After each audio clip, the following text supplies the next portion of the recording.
32 жылғы ашаршылықта өзеннің жағасында отырып қазақ қырылған деген сөзді айтсаң, болмаса Қызылордада каристер келгеннен айтады дейді.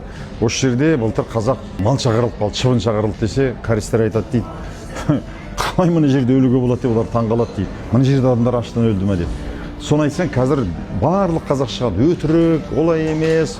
Ана қазақтың қол аяғын байлап тастаған, өзен көлді қапқа салып қойған деген сияқты әңгіме айтады да. Жарайды, ол заман қойып қойыш.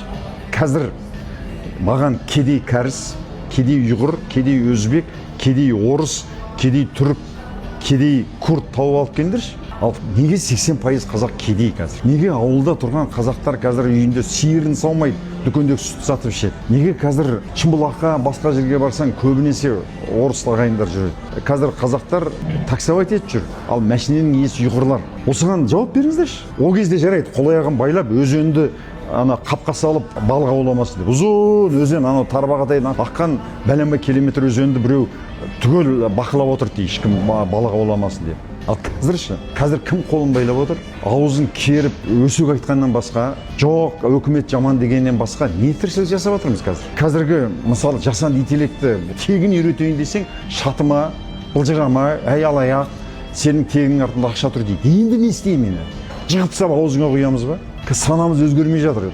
Той, ана төкке тұрмайтын шегірткелерді қарап, кеш айтады да, қалаулым бе қазір қосылайықта 250 миллион қаралым бар екен. Не деген сұмдық бұл? Төкке тұрмайтын сайқымазақтар, Тұрсынбек Қабатовтың қатыны анау болыпты, Динара Сатчының байы анау. Соны жазса, өсекпенен неменеге байгатындай аңқылдарды бабай айтпақшы. Ал енді қазір жасанды интеллект деген ғаламат нәрсе келе жатыр.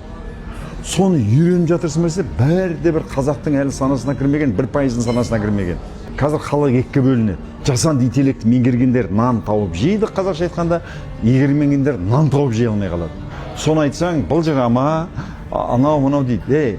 Менде проблема жоқ. Менде 15 жасымнан бастап материалдық проблема жоқ болған емес. Мен заманның ағымына қарай әрқашан адал еңбегімен табыс тауып жүрмін. Бірде бір рет биліктің артын жалаған жоқпын. Бірде бір рет биліктің артын жалаған жоқ, қарсы шыққаннан басқа. Ал бүкіл қазаққа мынандай мүмкіншілік бар қазір. Бәріне мынандай өмір сүретін мүмкіншілік бар. Бірақ соны оқымаймыз, іздемейміз. Өтірік дейінші, кімде кредит бар? Қазақта кредит бар, кім қарыз?